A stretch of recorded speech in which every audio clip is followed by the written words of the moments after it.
મારું નામ દિશાંગ પૂનમિયા છે. કઈ જગ્યાએ રહેવાનું, શું ઘટના બની છે? આ શંકેશ્વર કોમ્પ્લેક્સ કૈલાસનગર સગ્રામપુરા મજુરા ગેટ એરિયામાં કોમ્પ્લેક્સ આવે છે. કોમ્પ્લેક્સની અંદર એક અંકિત એપાર્ટમેન્ટ કરીને એક બિલ્ડિંગ છે.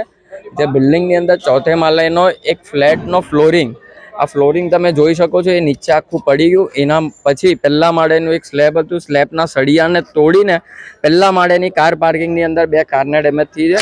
અહીંયા બપોરના સમયે 4-4:30 વાગે આ ઘટના ઘટી છે. એ ધપ્ત દઈને બહુ જોરથી અવાજ આવ્યો છે. અહીંયા આ એક મંદિરનો પેસેજ છે, ત્યાં મિનિમમ 50 થી 60 ભૂલકાઓ સાંજે 5 થી 7 રમતા હોય છે.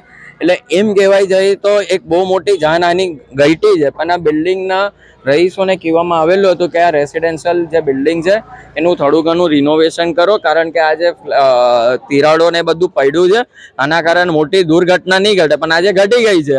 હવે એમના પગ નીચે રેલો આવ્યો છે, તો હવે જોઈએ શું થાય છે આમાં. કેટલી ગંભીર ઘટના કહેવાય?